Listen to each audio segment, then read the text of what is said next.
But anyway, thank you to Boston Cannabis Week. We are now on day 5. It has been an incredible week.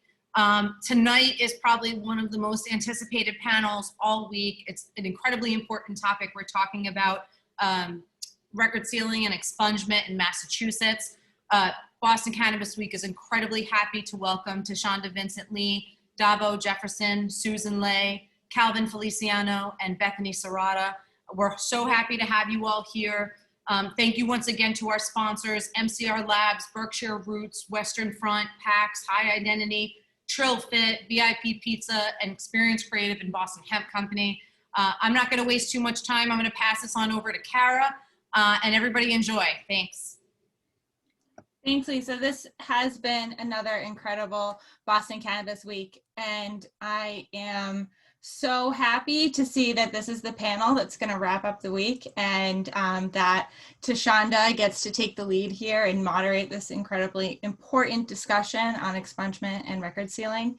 You know, it's definitely in line with the mission of Elevate to have these conversations. So I'm super proud of the work Elevate does and the work my colleagues do and the work all of you guys do. Thank you for your patience for waiting for us. I know it took a couple extra minutes. And I can't wait to see you all in 2021 for Boston Cannabis Week, but this is it for me, and I'm gonna pass it off to TaShonda. Have a great night, everybody. Thank you so much, Kara and Lisa. We want to thank Boston Cannabis Week for allowing us to commandeer tonight's programming. I've been tuned in this week and everything has been phenomenal. A tremendous community value add. So thank you so much for allowing us to be here. I'm extremely excited to moderate tonight's panel. We have a lineup of superstars, all stars for you this evening. So welcome. I'm gonna start a little bit and explain sort of the mission of National Expungement Week. So National Expungement Week is a national grassroots coalition that delivers reparative justice to those most harmed by the war on drugs. By helping to expunge and seal eligible criminal records, helping to break down the barriers to equitable access to housing, jobs, education, voting, and other basic services. So we have 4 goals for tonight's panel. Anyone who's ever attended an Elevate event, you know how big I am on goals. We want to know why we're here, what we're going to be discussing, and what can the community members expect to gather and to take away from this conversation. So tonight's event, we're planning to educate individuals about record expungement and sealing opportunities in Massachusetts. We like to raise awareness regarding the wraparound support, access, advocacy needs of the justice involved in returning citizens community. And also to educate citizens on just plain and simple his or her legal rights, and to provide action items for the community at large, and professional organizations in support of returning citizens. So to get us started tonight, how about we go around and everyone tells us a little bit about themselves, who you are, what you do, and your affiliation and your work with the reentry community. So I'm gonna pass it over to Susan first. Hi, thank you so much again for having me. So my name is Susan-Lee. I'm 26 years old and I am from Lowell, Massachusetts. To make a long story short, I've been a community organizer since I was 15. So over the course of the 11 years, my focus has always been on voting rights, civic education, gun violence, and most importantly, an expungement. I currently work as a program manager for TLTW in partnership with UTEC. So TLTW is a youth-led statewide organization that makes long-lasting change through policymaking. We've celebrated a few wins, and I'll talk about that a little later tonight. We also helped develop the Governor's Youth Council as well. UTEC is a great organization to be partnered with because of the work, the focus around re-entry and the pathways to prevent recidivism within the communities of Lowell, Lawrence, and Haverhill. So for instance, street workers go behind the walls of Bristol County in Billerica to do circles once or twice a week. And they work with young adults up until 6 months leading up until their release in hopes that they feel comfortable to join UTEC's pathways and develop skills with workforce and continue their education with HiSET. We incorporate social justice in the curriculums and have opportunities for young people to be civically engaged on a local level, and then with me on a statewide level. So that's the gist of my affiliation with expungement work, where I'm intentionally working with proven risk young adults ages 16 to 24. So that's me. That's awesome, Susan. Thank you so much for sharing. A lot of great and valuable work there. So thank you so much for all that you do. I know that's a lot, but thank you.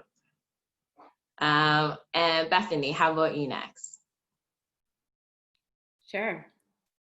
First, thank you so much to TaShonda and Elevate Northeast for having me, and all of the volunteer staff for really putting this critical series of events together. It's always a privilege to be able to share. So glad to be here with you this evening, also with my colleague and contributing partner to Project Opportunity, Davo Jefferson, who's on the panel tonight. So I'm Bethany Sarota. I am an attorney by trade and a dedicated public servant. In my current work, I am the Deputy Director of the Mayor's Office, of Programs and Operations for the Mayor's Office of Workforce Development. I received the charge from Mayor Walsh to really develop and roll out an initiative to better serve residents impacted by Corey, to really help reduce barriers to accessing vital resources such as employment and housing. You know, as a huge proponent of the need to support residents impacted by Corey and returning citizens, and a huge fan of Michelle Alexander, the new Jim Crow, the late Deborah Pager, a brilliant sociologist who really highlights disparate impact of quarries on communities of color. I was absolutely thrilled to partner with the Mayor's Office of Public Safety, SOAR Boston, and the Mayor's Office of Returning Citizens to create Project Opportunity, which the cornerstone of the program really is around free quarry sealing and expungement for residents in the city of Boston. In addition to really seeking to increase pathways and career options for residents impacted by quarry. And we also host a number of panel discussions, and I'm happy to put our website in the chat button for everyone and share more about it this evening. Thanks for having me. Thank you so much, Bethany, for joining us. I just want to say I have a warm thank you for you in my heart, because the minute that you were recommended and I got in touch with you, the same with Susan as well, you both just jumped on it. So I can't thank you enough. I know you do a lot doing your 9 to 5, and I'm pretty sure it's a lot longer than 9 to 5, but thank you so much for taking time out again and being with us this evening. We truly appreciate you. So I'm going to take it over to my friend Davo next before we lose him. I see him stretching over there. So Davo, why don't you tell us a little bit about who you are and all that you do, Mr. Amazing. Great. How's everybody doing tonight? I want to first shout out Elevate Northeast, Boston Cannabis Week, and National Expungement Week for putting this opportunity together for us to discuss this really important topic. As mentioned, my name is Davo Jefferson. I am a social justice reform activist, advocate, champion, and at one particular point in my life, I was actually a social justice reform client. My LinkedIn profile says a lot about me, but it does not mention that I am an ex-prisoner.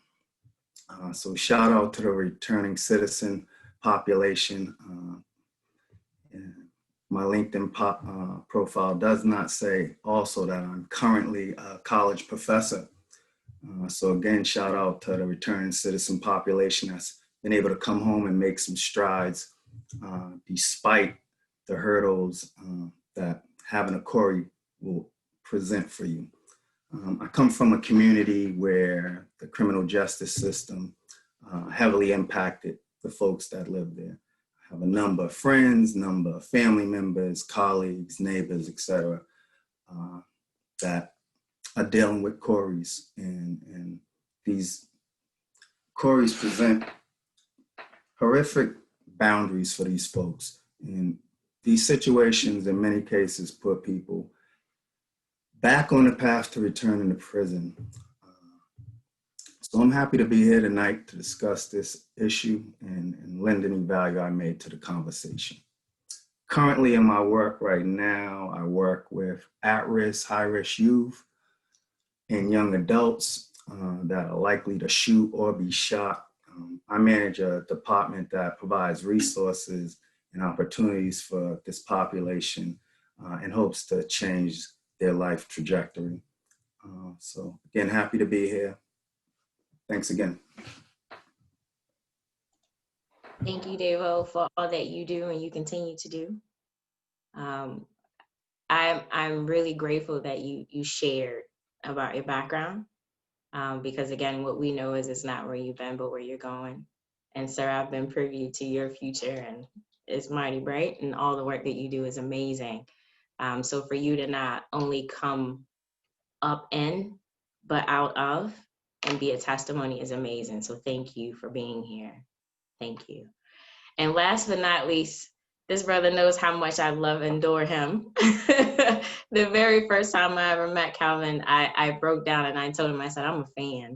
I would like your photo. I am a fan. And I am not a fan of many, but for folks who truly do the work and really are focused on bringing their communities along and help to improve their quality of their lives, I'm always humbled and prepared to learn. So Calvin, would you mind introducing yourself, sir? Please, thank you. I absorbed that. Appreciate that. I was a fan then, and especially now, seeing everything that you're doing with Elevate, it's dope. I am Calvin Feliciano. I'm a political operative, lobbyist, work on electoral campaigns as well by day. I'm Puerto Rican Harriet Tubman by night, leading people to spiritual freedom. I'm a husband, a father, former incarcerated youth, incarcerated and gang-involved youth.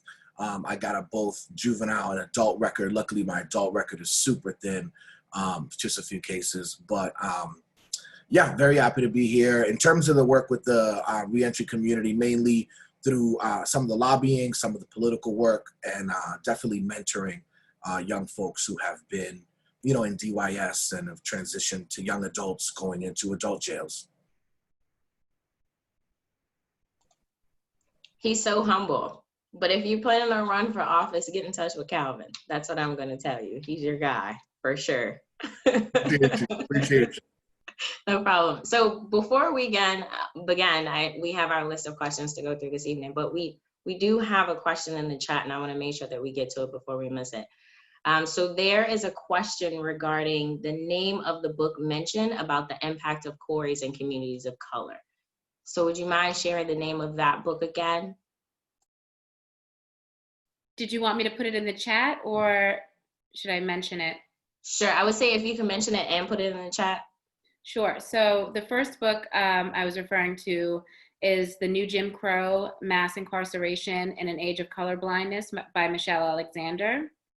And then if you wanted to just look up Dr. Deva, D-E-V-A-H, Pager, she has a number of studies. There's the book, Davo's showing the book. It was published in 2010 and it changed my life 10 years ago. And then I can maybe cite a particular study. It would just take me a moment to pull it up, and I can put that in the chat by Deva Pager. Thank you so much, Bethany and Davo. So we have that and we'll share it again. So next question. According to the Sentencing Project, between 70 million and 100 million people in America are living with a criminal record. Most states have recognized the need to minimize the impact of collateral consequences from a criminal record and have provided a mechanism for certain records to be sealed or expunged through an identified process. What is record expungement and sealing, and who is eligible for such services in Massachusetts? Bethany, would you mind answering that question first? I will try. It's quite a loaded question, and I will try to be brief about it. So in Massachusetts, an adult or a juvenile is eligible for either administrative or discretionary sealing or expungement. So let me just start with administrative sealing. Administrative sealing, it requires a petition to the Massachusetts Board of Probation. There's no discretion, no hearing, no attachments involved. There's just this waiting period. So a felony, they'll have a look back period of 7 years. A misdemeanor will require a look-back period of 3 years. In a juvenile record, a look-back period of 3 years. And the waiting period really just sort of begins for an adult case, an adult matter or offense at disposition of the case or release from incarceration. For juvenile, it's at the disposition, release, or end of supervision, probation. And you cannot have any convictions or adjudications pending during the waiting period. You cannot seal any sex convictions, certain crimes around escape or witness intimidation, any ethical crimes generally are not sealable. And frankly, you can't seal anything at all if you have any open cases or warrants. Discretionary sealing is a little bit more complicated. This is done by motion to the court and similar petition, but you're filing essentially a motion, and it applies to only adult non-convictions. There's no waiting period or exclusions. It's complicated because it's very helpful to attach affidavits, which a layperson may have some trouble with. One of the main reasons for having an attorney has to do with these affidavits, but also the district attorney may object to your petition. It may require 1 or 2 hearings in court, and the judge typically is required to balance by preponderance of the evidence the disadvantage of having a query, which we obviously can think of many. You have to show good cause or actual risk of disadvantage due to your query. So some examples of disadvantage that we can all think of, unemployment or underemployment, access to public assistance, housing problems, homelessness, just general stigma and barriers despite successful treatment or rehabilitation or probation, denial of licenses such as barbering license. I mean, you think the gambit and other opportunities. Obviously, arguments in favor that you might present in your motion is that, you've done, made great strides. You've received your high set. You've gone through treatment. You've done all these, self-improvement work since the offense. You're making great efforts to find a job. You've successfully completed your probation, and essentially just evidence showing that you're a low risk. The effect of sealing is that once this record is sealed or that the offense is sealed, you can report no record for jobs or for housing, professional licenses, as well as political office. However, with sealed records, there are some people who have access to your records. So criminal justice, anytime you're pulled over by the cops, they will see anything and everything that's on your record, including that which has been sealed. Similar with EEC and DCF, anything relating to children, they have access to your records. Same with civil judges in a child safety matter. Now, expungement in Massachusetts essentially means that the record no longer exists. No one can find it, no one can see it. Essentially, it's as good as having been burned. It does require a petition to the court. Thanks to the 2018 criminal reform bill, there are a few more sort of expansive expungible offenses. Cannabis, for example, has now been decriminalized. So essentially decriminalized offenses such as cannabis offenses are expungible. There have been a few issues, so I'll talk about that, and challenges around getting cannabis offenses sealed or expunged. And then also, if you're under 21 when you committed a crime and it was your first and only offense, you now may be eligible for sealing. A lot around the frontal lobe theory not being, developed at a younger age. So we're making some progress there. There is still that 7-year waiting period for a felony and 3 years for a juvenile offense or misdemeanor.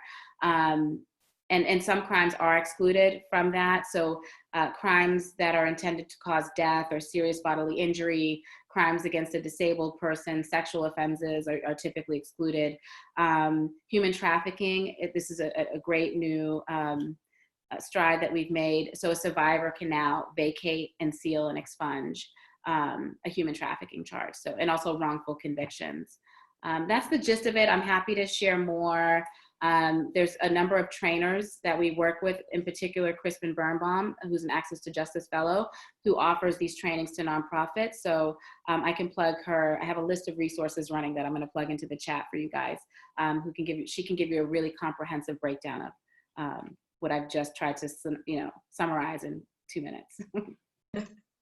Thank you so much, Bethany. I know that was a loaded question, but I think that you answered it very eloquently, and you gave us the baseline of what we need.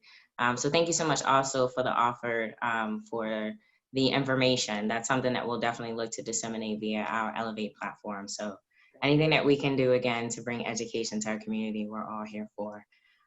So yes, so our next question, and this was interesting to me. So this is something that I've learned within the recent weeks. So there's data and statistics that show about 1 in 5 of Massachusetts residents have a criminal record. Yikes. So what are some of the long-term barriers justice-involved individuals face having a criminal record in Massachusetts? Davo, I'm gonna toss this one over to you first. What are some of the long-term barriers that folks in Massachusetts face having a criminal record? I would think some of the 3 main things would be housing, employment, and education. So you actually have policies that say a person with a criminal background cannot live in housing that's being paid for by federal funds. A person that has a criminal background or has a query cannot receive, in some cases, federal student loan assistance, so FAFSA. So that will prevent you from going to school. Some folks may, with a query, encounter barriers with trying to access certain employment, especially if the query has not been sealed and they're in that waiting period stage, and employment being a major component to recidivism. So folks that are encountering barriers to employment are quickly on a path to recidivate. If you're encountering issues with housing, you're in a dangerous situation to make some bad choices. If you can't access opportunities to educate yourself, you'll likely be underemployed and have a job that's not livable wage. So you're gonna probably have to work multiple jobs, or you'll probably be in situations where you might make some poor decisions to make ends meet. So those are just some of the surface things. It goes far beyond that, with collateral consequences having this ripple effect in folks' lives, and how systemic it is. And it all ties back into a person's high likelihood of going back to prison. Wow, I know. Calvin, do you have anything you want to add to that? Yeah, well, one thing that's scary is police interactions. Police interactions as a Black or Latino man in Massachusetts or anywhere are dangerous, and they're collecting a lot of data. And so I'm always cautious on the road because, whenever I get pulled over, and luckily it hasn't been in a few years, but it's like guns drawn, take your key out of the ignition for like a simple lane change violation, right? Because some cop sees a criminal record and it's like, oh yeah, I'm gonna get some drugs or some guns or some whatever from this person. Let me elevate this. Let me put lights on and be really aggressive. The other thing is, in 2018, I went to Canada for a spiritual retreat, and I got profiled at the airport real quick. They wanted to talk to me, and they run your record, and they deported me. They detained me in Canada at the airport in Vancouver and deported me immediately. And they had the whole record, and they had the juvenile record, which is crazy. They were like, in '99, you got arrested for selling weed. I was like, I was 14 years old. Like, why are we talking about this at the airport? So it's serious when traveling as well. I learned the hard way when you got a criminal record. Wow, I hope that this is settling in with folks, and I say that because, Davo, as you alluded to, it seems like all of the variables that I would think that would put someone in a position where they don't necessarily make the best mistake it seems as if you come home to the same situation, if not worse. So at what point are we actually investing in these communities, as well as when we say rehabilitation, what's rehabilitation without access to services and the necessary support? It just seems like it doesn't make much sense. Like I'm not the only one that's confused by this, am I? I take it by your silence that I'm not, which is unfortunate. Okay, all right. We'll dig some more. So the U.S. Department of Justice reports Black children make up 35% of juveniles arrested in our nation, despite only making up 15% of the total youth population. And this is out of an estimated 728,000 youth arrests in 2018. What factors do you feel contribute to the disproportionate arrest of children of color versus non-children of color? And what are some long-term effects a juvenile charge and or arrest record can have on an individual? Susan, I'm going to toss this one over to you.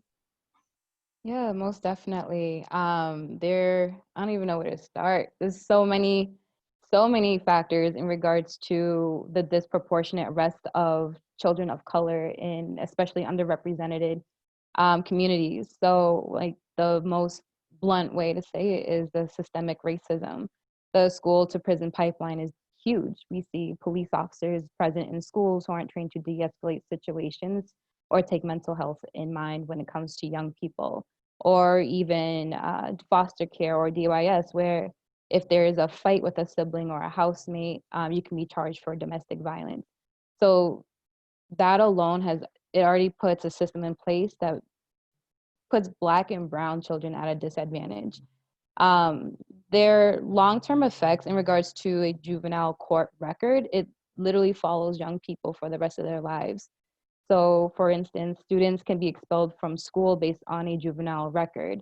And just kind of piggybacking off of what Davo said earlier, it prevents you from having access to higher education, maintaining housing, employment, or even pursuing a career in the military.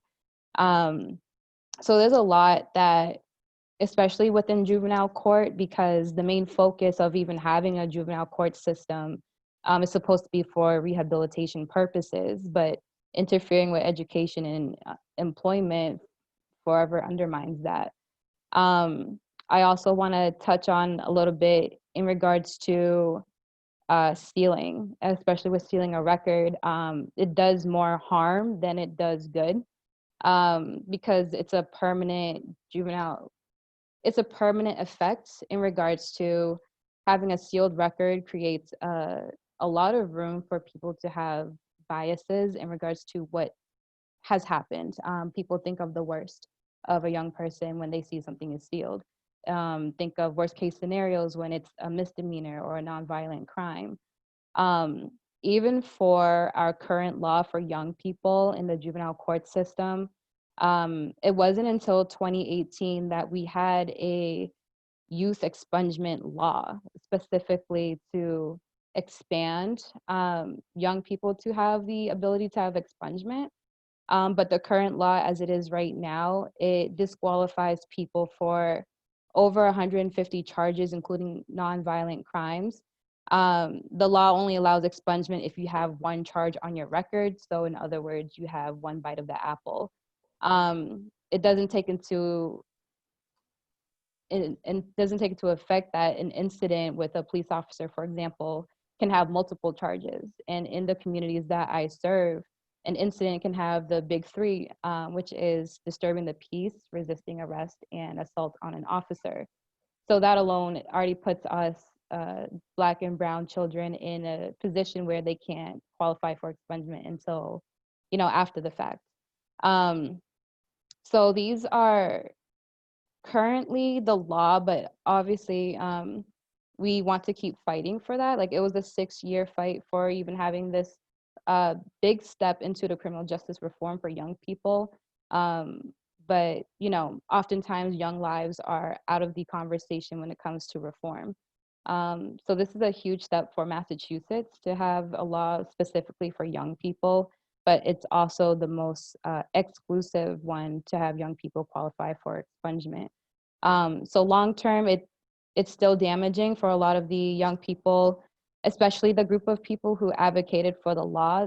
They're literally not eligible to have anything expunged. So long-term sealing provides little protection against the harms of a, permanent juvenile court record. And we want to continue having the conversation of having young lives matter more when it comes to criminal justice reform. Well, Davo, you have something to add, please? Sure. Thank you. I think society historically sees Black and brown folks as dangerous, as being a threat, as being criminals. And unfortunately for our youth, they're being looked at through that same exact lens. They have studies, seen reports that were done on the Massachusetts juvenile justice system, where it's been documented that Black and brown youth are arrested, prosecuted, and convicted at disproportionately higher rates than their white youth counterparts.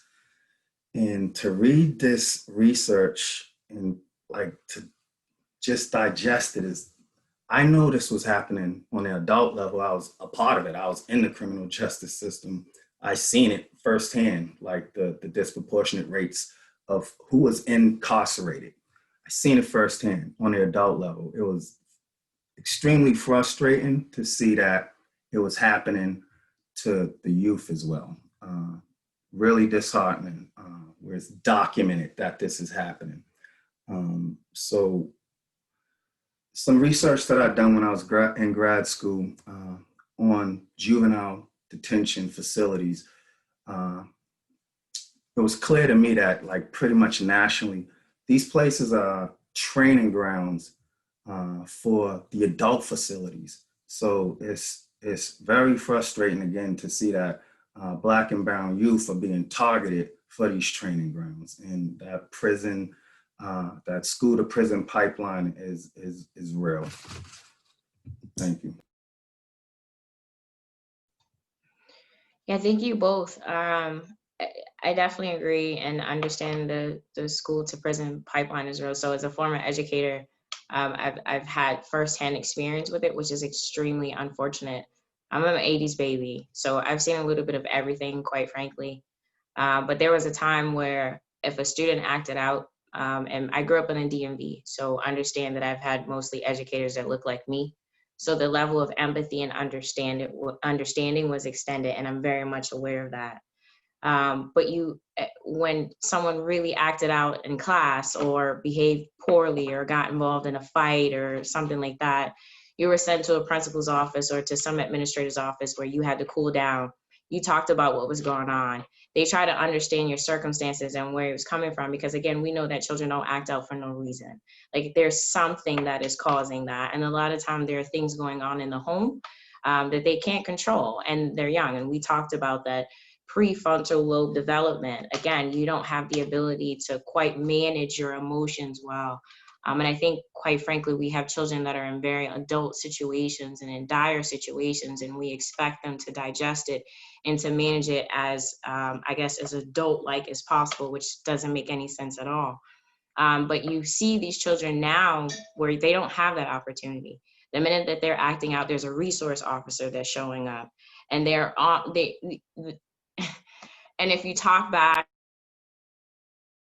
if you're not compliant, then just the level of escalation that it goes to, and then to see what happens after that, where it's no longer you're suspended.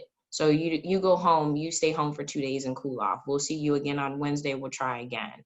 Or worse comes to worse, it was expulsion. So you had to find some other school in a different county or somewhere to attend. But now you go to jail. You go to jail. It would be enough to dishearten you if you weren't aware of the system that is designed for this to happen. Quite frankly, when we get to a point where we're investing more in locking children up than we are in educating them, to me, that is a huge flag that something's really wrong here. But again, I'm pretty sure, given the work that we all do, I'm preaching to the choir at this point. I would ask that our community that are tuned in with us this evening, that you as well continue to do your research, continue to show up and to communicate what you learn with others around you. Maybe because if folks start waking up and understanding what's going on, you'll really be able to see the injustices that are happening and participate in actually making things better. So thank you all for that. Thank you, Susan. Thank you, Davo, for that. I really appreciate it. TaShonda, if I jump in really quickly. No, please feel free. And I'll try to be very brief. Susan, I think you made really great points about the biases around the view of someone's record being sealed. But I do want to let people know that if you experience discrimination because your record was sealed, you do have remedies at law. You can go to the Attorney General's office and MCAD and seek redress. And the AGO has been very active, same as well as the MCAD. And I also want to highlight that kids who are duly involved in the foster care system and the juvenile justice system do come into contact with the criminal justice system at a higher rate. I also think that part of reform is around literacy. If our Black and brown boys are not reading on grade level between the ages of 8 and 10 years old, the 3rd and the 5th grade, they're 85% more likely to come in contact with the criminal justice system. And when they do, even if it's for a minor offense, they're 85% more likely to reoffend and, build up a criminal history and a quarry. And Davo, to your point around the disparities that we're seeing with adults equally, we see with young people. Chief Justice Gantz, who just passed away about a week ago, he was a huge warrior for access to justice on the Massachusetts Supreme Court, asked Harvard Law School to look into the trial courts and say, examine us, look at our data, and expose us, basically. It was a very courageous act on his behalf. And I did put the study in the chat. It's about racial disparities in the Massachusetts criminal justice system by a renowned group of researchers from Harvard Law, and really talks about what Davo mentioned, that Black and brown men are sentenced to incarceration and receive longer sentences than their white counterparts, that they're overrepresented in the criminal justice system, et cetera. So I just highly encourage people to sort of be educated on this. This study is very new. So definitely it's something that might trigger folks to look into judges' decisions all of a sudden and say, wait, you didn't give bail in this case, but you did to my white counterpart. So just wanted to highlight a few points before we move on. Thanks. Can I say one thing to Sorry, I just wanted to add in, for people listening that are thinking like, how can I help? One, we need to be pushing to not have police involved in anything that is school involved. Like when there's not like violent crime shooting spree, you should not be there, because they're always looking to put us in jail. They come like very aggressive. I've been arrested in middle school. I've had so many friends arrested for like storming out of a classroom, and a cop says stop and grabs your hand, and you push your hand, and now you assaulted a police officer. Now you're going to jail. And then also the bias training among teachers. Like, they're obviously not disposable. If white racist teachers were not allowed to teach, we'd have a massive shortage and kids wouldn't even be able to go to school. So if we're going to like fix this, it's going to have to be on some of that bias, that thing that happens to us all, that Black and Latino men, I feel when you hit middle school and all of a sudden, that 28-year-old white teacher that was like nice to like your elementary kid is now looking to call the principal and call the police on you left and right. And with us, they were like, like one time I got expelled and they called the police on me, and we were like arguing with a teacher, right? Or you're arguing with a teacher, and then they're like, oh, the manner in which he spoke, he's moving his hands and swore and used slang, and I was scared. And it's like all of a sudden you're getting kicked out of a school, you're getting arrested for a teacher who, had a bias and like let that bias affect their work. So I just need to uplift that. Thank you so much, Calvin. I really appreciate you highlighting that. I think something else that's really important for us to highlight that I don't think either of us has touched on is the fact that what we know is that despite disproportionate arrests, Black and brown communities commit crimes at the same rate as European American communities. These crimes are going on in both communities. The difference is how one community is policed over another. And what we also know is that the safest communities don't have the most police present. The safest communities actually have great schools. They have great opportunities for local employment. There's some real investment going on in their communities, unlike others. So again, please continue look into the study that Bethany shared with us. This is important information for us all to know. So the next question is, what are some of the most prevalent challenges you believe Massachusetts residents face as it relates to actually sealing their records and or expunging their records? Calvin. I think the process, right? Like having to go to a judge. Like I don't want to go into a courtroom. I'm terrified, right? I don't want to go in. I don't want to talk. I don't have faith in a board of parolees. And to be honest with you, you know, I think Susan, somebody lifted it up earlier, but like I'm scared of, I'd rather you know that I was a poor drug dealer and that in that life there was also violence. I'd rather you know that I was like a gang member who might have been violent and sold drugs than you think that I was someone who was a rapist or a hardcore thief or something like that. Like I'd rather you just, I'm worried about having a record that says sealed. Like I know a lot of people shook about having a record that says sealed. Like I'd rather you just know what I did. We was out there, this is what we did, X, Y, and Z. Then you just start making up your own mind. Cause now I'm like Puerto Rican Osama bin Laden in your head. And I'd rather not get that. That's fair. That's fair. Bethany, what are some barriers that you recognize that folks who come through Project Opportunity face often as it relates to record sealing and expungement? Similar to what Calvin said, I think people are apprehensive about having to go before a judge if it's a non-conviction. They're leery of the process. They don't know how to really navigate it.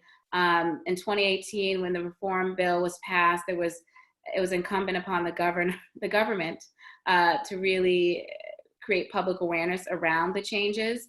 And I think there was some version of that, but I think the city decided we needed to do a lot more because only 25% of those who are eligible to have their record sealed, of the 1.5 million CORIs that are issued, by the way, in Massachusetts annually, only 25% of them were sealing their records. And, you know, in states like San Francisco, there's like this automated process for cannabis offenses. We didn't have that. And I know many of our legislators are fighting for that.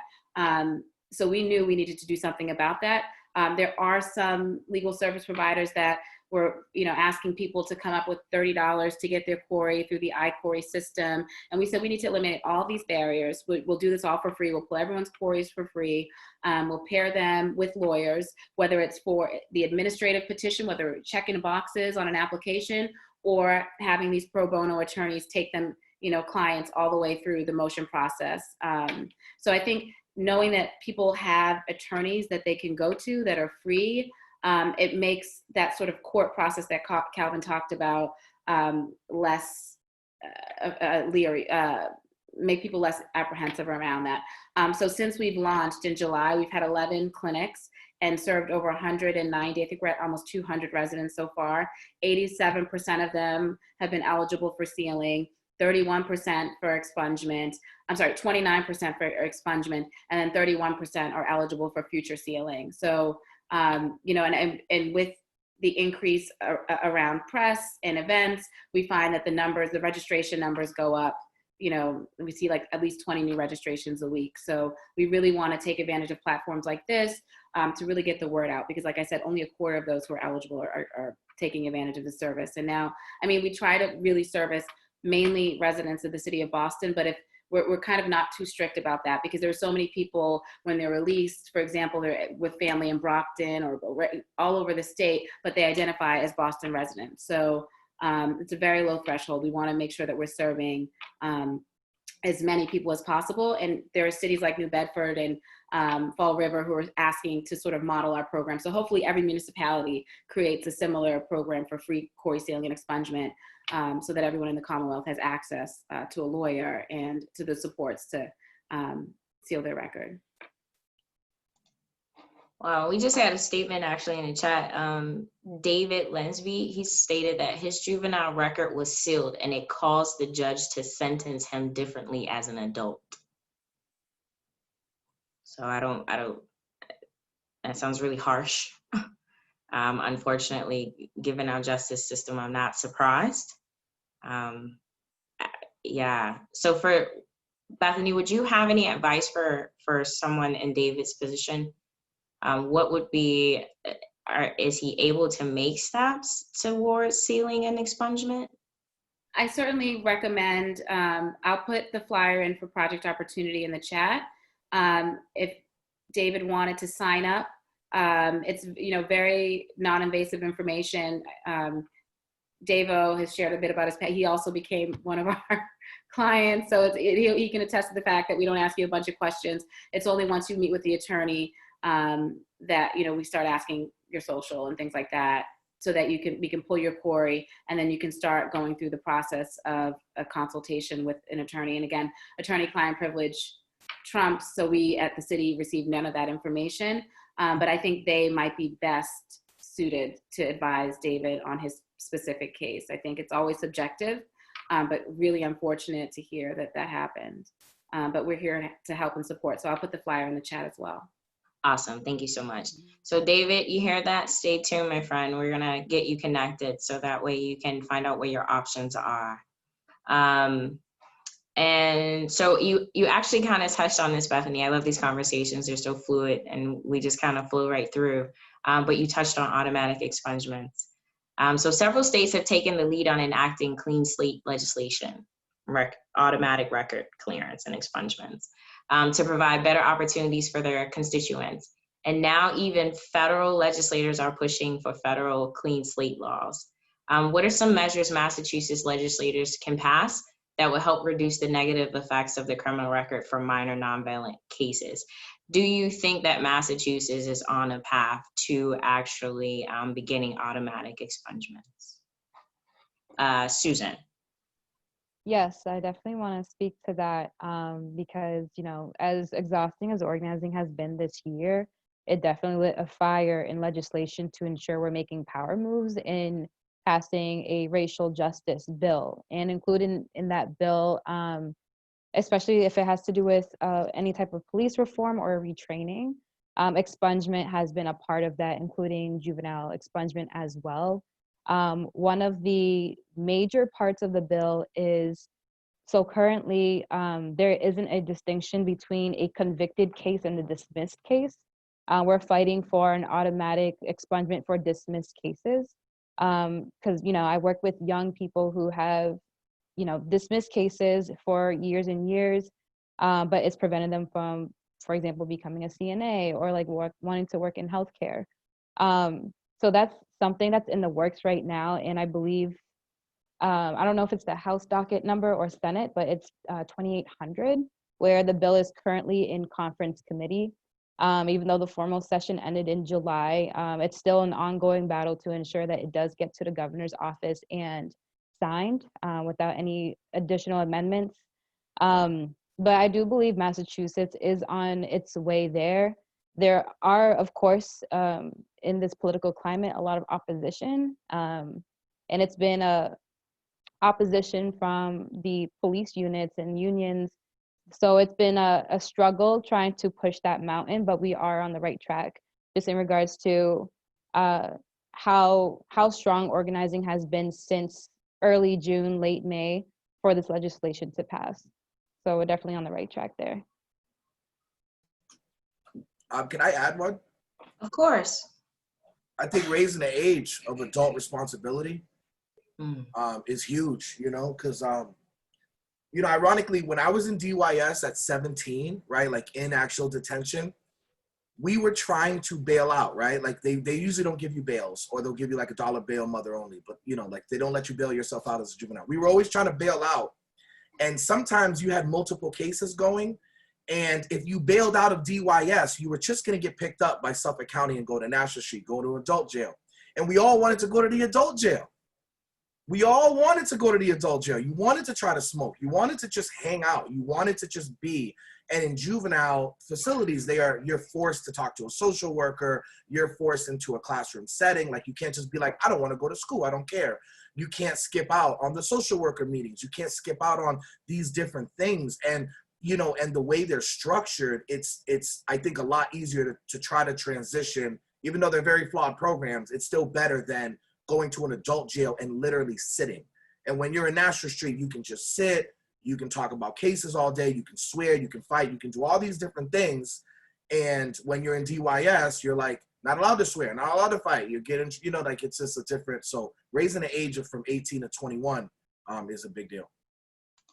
Yeah, I can most definitely say and add on to raise the age is a huge campaign that has been pushed to the point where the House side has taken, I believe they took it on to add it to the racial justice bill on their end, which is also in conference committee. So we've been also keeping our fingers crossed, especially with working with More Than Words in Boston. They're very on the front lines for raise the age. So hopefully when it does pass, it will raise the age to 21, I believe. And that would be huge in regards to having allocated resources for young people, and also with the transitional period of being an adult from the system. So definitely great points there. Awesome. Thank you so much, both of you, for sharing that. So what can we do as individuals, advocates, and activists, business owners, elected appointed officials to best support and advocate for the needs and rights of justice-involved individuals? If you could identify 3 important and/or immediate calls to action, what would they be? Davo, let's start with you. Sure. I guess I'd start by saying folks need housing. So affordable housing in the community that they come from. So not living out a half-hour drive from where you grew up. Affordable housing, right where you live and grew up at. That would be one. So another thing I would say. Would you mind defining what you mean by affordable housing? Oh, so as we know, housing in Boston right now is absolutely a challenge. So housing that would be applicable to a wage that a person that would be in a situation like that would be able to afford. So there's a lot of development that's going up around the city, and I feel like there needs to be a little bit more of a focus that will be put on folks who can afford housing at a lower rate. And it's not conducive for the population that's living in these communities to be able to afford these exorbitant rents, and the rents are just going up as we start to see more gentrification come. You see the rents rise and people are getting bumped out, and I deal with a lot of folks that are returning citizens in of housing options that are available to them in the far outskirts of Boston. So nowhere near the city. They need to catch 2 to 3 trains and buses to get there, or 30 minutes to a 45-minute drive for them to reach an area that's affordable for that population. So some focus being given to that population. In particular, the men there are. The women need it as well, but I feel like there are a little bit more on-ramps for women than there are for men.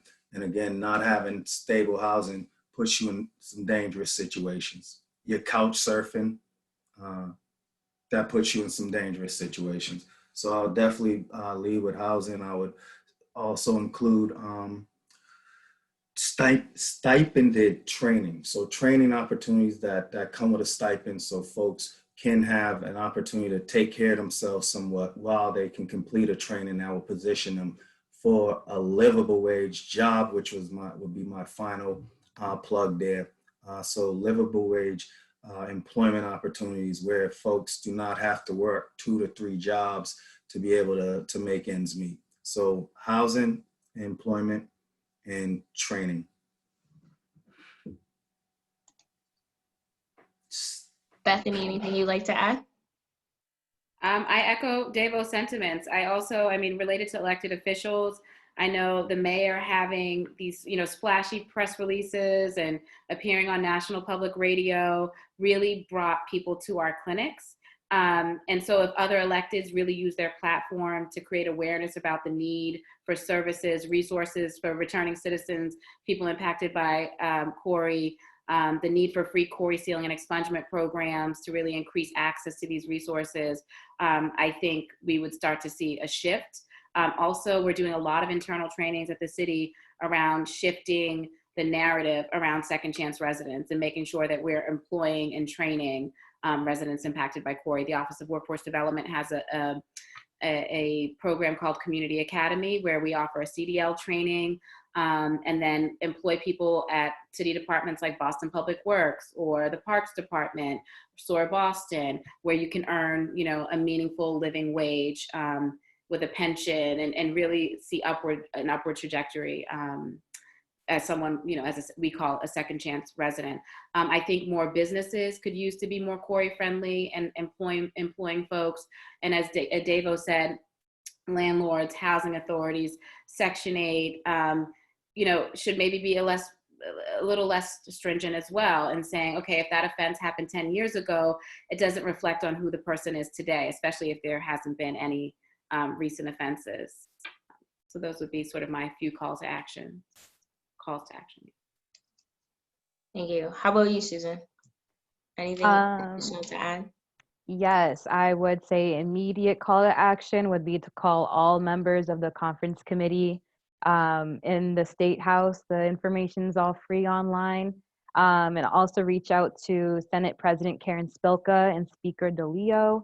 The bill, like I mentioned, is currently in conference committee. That's the last step before it gets to the governor's office to have the bill signed into law. The sooner we get this done, the better, the more we can go ahead and implement these laws and have it in action. The second thing I would say is to create that buzz, use your social media. All the politicians love Twitter, so use your hashtags. For expungement in Massachusetts, it's hashtag expungema. So you can also follow what's going on in the state with that hashtag as well. My last thing I would recommend is just go vote. It's going to help your local community organizers. If we can work with the right people in power and legislation, it'll help move the mountains we need to move. So those are my 3 immediate call to actions. And some very powerful ones. Thank you. Thank you for adding that, especially to go vote. Calvin, do you have anything to add before we move on to our last question? No, we pretty much touched it all. Yeah, Susan here. Y'all got it. Awesome. Thank you. So please share any organizations or entities that provide record expungement and sealing and or wraparound services for returning citizens en masse. So this is the part where we want to make sure that we're connecting people with resources. So please share any information that you have. We can start. Davo, let's go around. So Davo, any information, suggestions? I want to give a shout out to Bethany's organization, Office of Workforce Development. They're doing a fabulous job with getting people set up with getting their quarries expunged, et cetera. She'll talk to you a little bit more about it. She's already mentioned enough. I think one of the major issues, like with such great programs, is that and as much marketing as they're trying to do, the population that needs to receive this information is very, very difficult to market to. They're hard to reach in some cases for this kind of information. So we need to be a little bit more innovative, cutting edge, and out of the box type styles with how we market to this population. But shout out to Office of Workforce Development. They're doing a great job. I didn't know that Susan was from UTEC. That was going to be one of the groups that I was going to mention. So shout out to UTEC as well.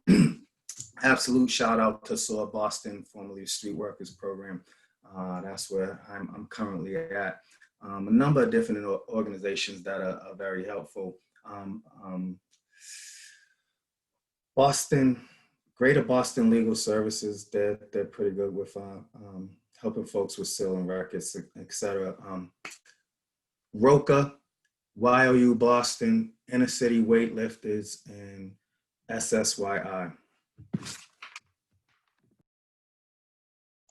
Awesome. Calvin, any suggestions or recommendations? Yeah, I mean, I think definitely teen empowerment. I think of youth groups. I think teen empowerment, which is a group that saved me. I think I want to uplift again UTEC, and definitely I Have a Future. These are 3 organizations that are actually hiring Black and brown youth. And so many groups are looking for these kids to volunteer and parade them around to raise money. And like these organizations are employing these young people to solve their own problems. And that's got to be the connection to the future. And then on the adult side, I think like organizations like Violence in Boston, statewide organizations like, like Families for Justice and Healing, these are groups that need the support, for sure. Yeah, shout out to Monica, Ken, and Grant. Balance in Boston, doing big things. And I see she has the office now, so I'm really proud that she's getting the resources that she needs to continue to do the great work that she was just doing on her own. So I know her heart's in the right place and her work is definitely showing. So shout outs to her. Bethany, would you like to talk to us a little bit more about Project Opportunity and any other entities that you know that are supporting our justice involved community? Sure. So I did put a link to the Project Opportunity website in the chat. I will again. We do have some upcoming events. So we have a panel in celebration of National Recovery Month around working with recovery and Corey. So discussing some of the unique challenges, but also opportunities and resources available to folks impacted both by recovery and Corey. That's on Tuesday, the 29th. So this Tuesday from 11 to 12:30. We also have a Corey-friendly job fair and workshop series that'll be every Tuesday in October from 11 to 12:30. That's also on our website in partnership with the Suffolk County Sheriff's Department, as well as Mass Hire Downtown. So excited about that. Big shout out to the Mayor's Office of Returning Citizens. Kevin Sibley's doing great work to really support returning citizens and residents impacted by Corey. Lawyers Clearinghouse, if you don't want to go through Project Opportunity for Corey sealing and expungement, you certainly can go through the Lawyers Clearinghouse. I'll put their website in the chat as well. In addition to GBLS is doing Corey sealing. And for a ton of resources, I really love Dorchester Bay Economic Development Corporation. I'll put their website, it's EDC, yeah, so Economic Development Corporation. I'll put their website in as well. And as well as Crispin Birnbaum's information around Corey training for nonprofit organizations. She has a great training for community-based organizations that I highly recommend. And I will put a plug in for Community Academy. So it will take me about 4 or 5 minutes to get those going, but you will see them. Thanks so much for the chance to connect and pair people with resources. There are a plethora of them, so take advantage, y'all. Yes, thank you so much for sharing with us. And I know that we talked, so offline, you guys can expect to see that information shared via Elevate as well. Again, we're gonna make sure that tonight is just not tonight, that we're actually a resource moving forward. So anything that we can do to connect folks in need with the folks who actually can support them is what we do. So Susan, how about you? We're gonna wrap it up with you. Can you tell us more about UTech, how people can get involved? If there are any other suggestions for organizations that you know of that are doing great work, please feel free to share with us. Yeah, I mean, literally everyone shouted out every single organization that I'm a fan of and work with personally. But I wanted to even echo the GBLS organization because I worked really closely with Director Pauline, who helped a lot of our young people at UTech who do the organizing work for TLCW with expungement, and while teaching them the process of how the Corey works and things of that nature. So just want to echo that, and also all of the youth nonprofits who are doing the organizing work hands-on. All of them were mentioned, so I'm not going to repeat everyone else, but as far as UTech goes, I would say we are working on just the advocacy work of getting this bill passed, and there's a power in numbers. The more we can echo the message to our legislators, the better. And that's where we're at. Hopefully we'll be celebrating a bill signing. Otherwise we'll be back at it in January for another session. Well, hopefully anything that we can do as well. I know we've connected about this and we very much support issue-based campaign because we can as a 501c3. So let's talk. You have our network. We'll work it out. I'm thinking templates, so people can make phone calls, write letters, whatever it is they need to do. So we can connect about that offline and we can provide that information, again, to those on our platform as well. So Bethany, looks like there's a few people asking if they can actually access Project Opportunity if they don't live in Boston. We have someone from Worcester who's asking. So would they be able to qualify or reach out for support from that office, or are there any local recommendations that you would have? Sure. So actually, Lawyers Clearinghouse serves everyone in the Commonwealth, as does GBLS. And there's legal aid all across the Commonwealth who's doing criminal records work as well. So certainly tap in. We have had folks from Worcester who identify as Boston residents who are displaced that we have served. So if this participant identifies as such, then we'd be happy to help as well. But there are a plethora of resources that Laura's Clearinghouse is a great start, and GBLS, as Susan and others have mentioned as well. And I'll see if I can pull up legal aid in that area as well. Awesome. Thank you so much for that. So we do have one additional resource to share with everyone. Next week, for National Expungement Week, Western Massachusetts is actually doing a virtual clinic. So you can register and access their link via their Facebook page, which is New Western Massachusetts. They're going to be supporting folks with post-conviction relief education, pro bono legal aid. They're going to have guest speakers as well as wraparound services. So definitely reach out again to New Western Mass to get connected. That's taking place on Wednesday, September 30th from 3 to 5 p.m. and it's virtual. So hopefully folks actually have access to the internet, which we're hoping, and can join in. And there are also some bilingual services as well. So they will be servicing both Spanish speaking and English speaking communities. So I want to thank you all for joining us tonight. This has been a very informative, enlightening, empowering conversation. I hate that we have to come together to talk about these things. However, we do know that it's important that we are having these conversations because only when we have these conversations are we actually bringing access and opportunity to those who need it most. So I want to thank each one of our panelists, Davo, Bethany, Calvin, Susan. Thank you so much. I put the call in and each of you responded immediately. So I cannot thank you enough. That shows us, again, not only how great the work is that you're doing, how passionate about it you are, but also where your heart is. And I cannot thank you enough. We also want to thank BCW for allowing us to commandeer your programming tonight. We truly appreciate it. So I'm going to hand it back over to our host. So Lisa, are you there? You're looking for me. Hi, we're gonna throw to Kara real quick. She's gonna say hi to everybody. Well, I'm going to say goodbye to everybody, unfortunately. This has been such a great year. Thank you. This has been such an incredible panel. Seriously. You guys have made me work more than any of the other panels have, sharing these links back and forth and making sure they're going to the right people.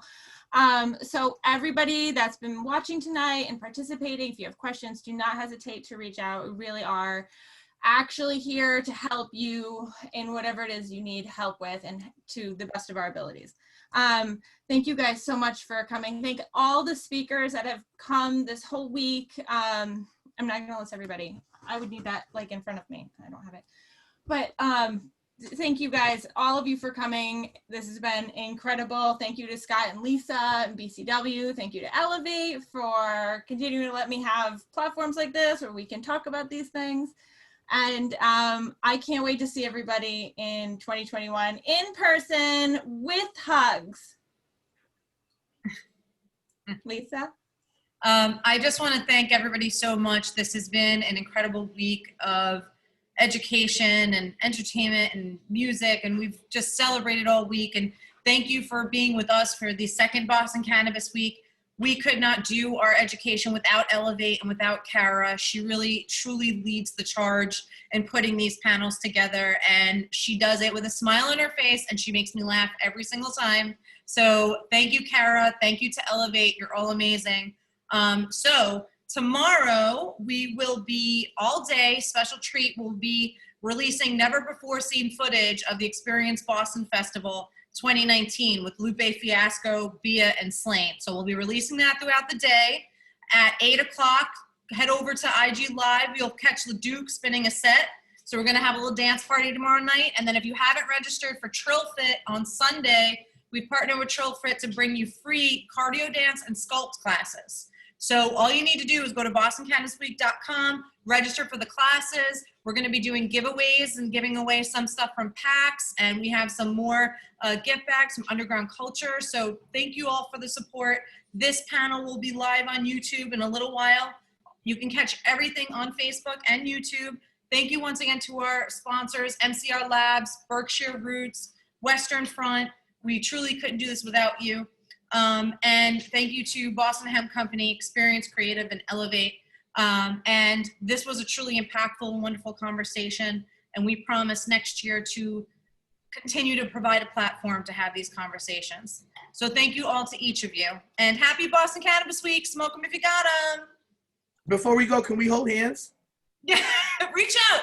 I'm going to show y'all how to do it. We're going to hold hands real quick. Okay. How do we do it? How we do Put it? your hands, put your hands out first. Turn them so that your palms are facing the edge of the lines. Get close. I feel like an Don't omega. cross it. Get close, but don't cross it. And feel that we are actually here holding hands. They can only see one of us at a time. I hope you're doing this. Oh, they can only see one person at a time. Oh, then it looks just weird. Thank you, everybody. That's wonderful. Oh, it looked great on the side. And if you miss any of the information tonight, please feel free to message the BCW page. We'd be happy to resend you any of the links from tonight. Thank you all. Have a good night. Thank you. Bye, everyone. Thank you. Good night. Good night.